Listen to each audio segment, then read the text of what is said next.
अस्सलाम वालेकुम।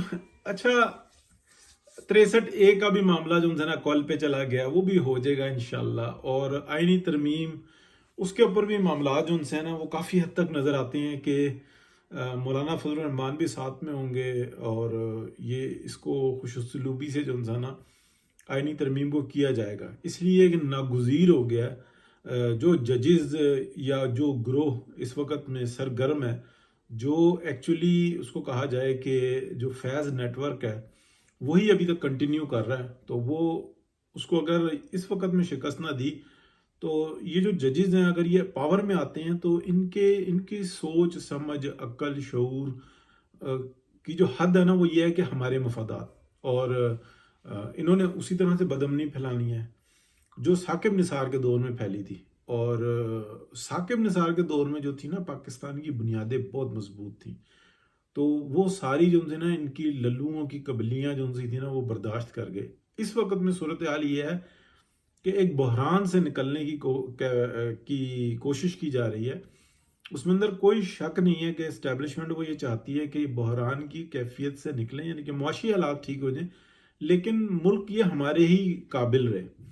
अवाम को जो था ना वो इतना रिलीव ना मिले या मिले या ना मिले, लेकिन इकॉनमी अगर डूबी तो वो फिर बहुत बड़ी गड़बड़ हो जाएगी। लेकिन उसके अंदर जो था ना जमहूरियत का एक हुस्न ऐसा है कि वो जब तक अवाम ही खुशहाल नहीं होगी, अवाम ही सर्कुलेट नहीं करेगी, तो ये निज़ाम चल नहीं सकता। यहाँ पे ये आके सारे फंस गए।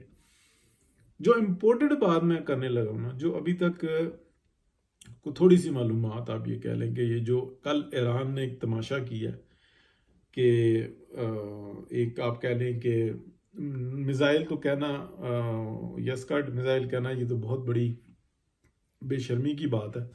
जो भी रॉकेट टाइप के से थे कि जो हवा में चले गए और वो इसराइल की सरहद की तरफ चले गए, और वहाँ पर जाकर एक शख्स के बारे में ये इत्तलात है कि शायद उसकी डेथ हुई है।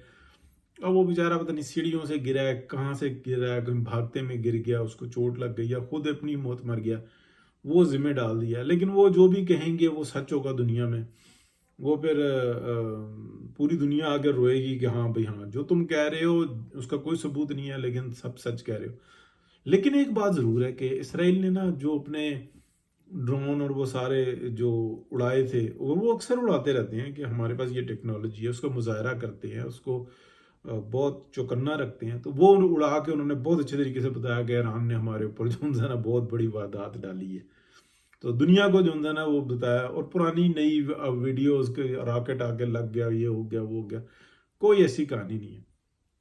और ईरान ने वजाहत से बताया, और इसराइलियन का भी जो है ना वो सारा के वो आबादी से बाहर जो है ना किसी जगहों पे को निशाना बनाया गया था, वहां तक कोई पहुंचे नहीं कुछ भी। यानी कि एक की इतला है, वो जख्मी का भी कहा जा रहा है और वो कहा जा रहा है कि जनाब वो मारा गया।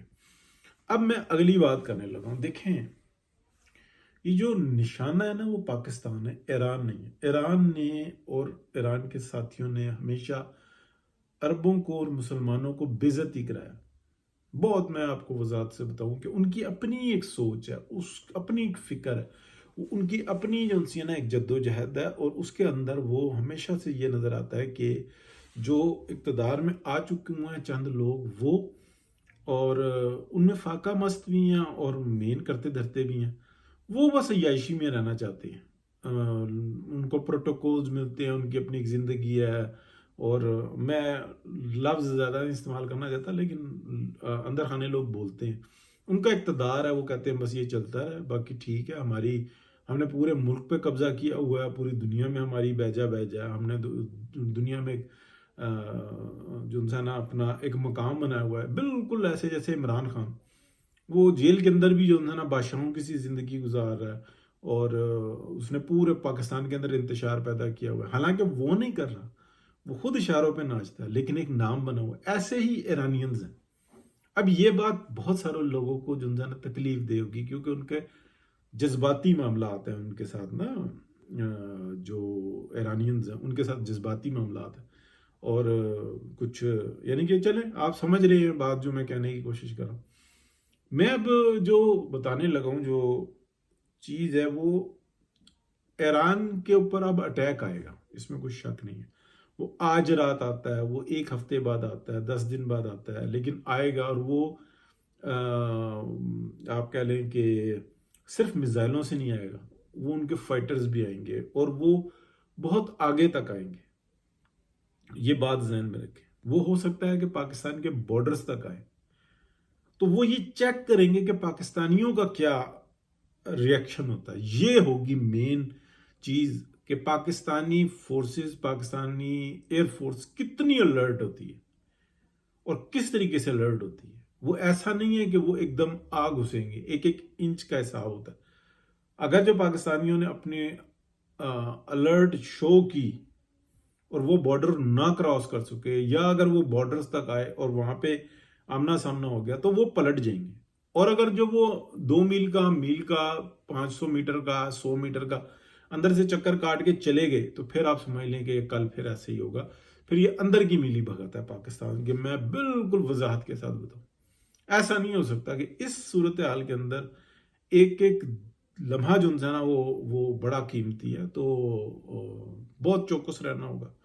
اور اگر جو کوئی ٹھاٹھو ہوتی ہے تو وہ ایران کے اندر سے ہو جاتی ہے، تو تب بھی اور ہر طرح سے پاکستان کو لڑ رہنا ہوگا۔ یہ جو معاشی حالات اور یہ جو معاملات ہیں نا، یہ آئی ایم ایف کا یہ چیز ہونا، یہ اب ذہن میں رکھیں کہ بہت شدید قسم کا جو انفلنس تھا نا یا پریشر تھا، وہ چائنیز کا تھا کہ آئی ایم ایف کیا کر رہا ہے۔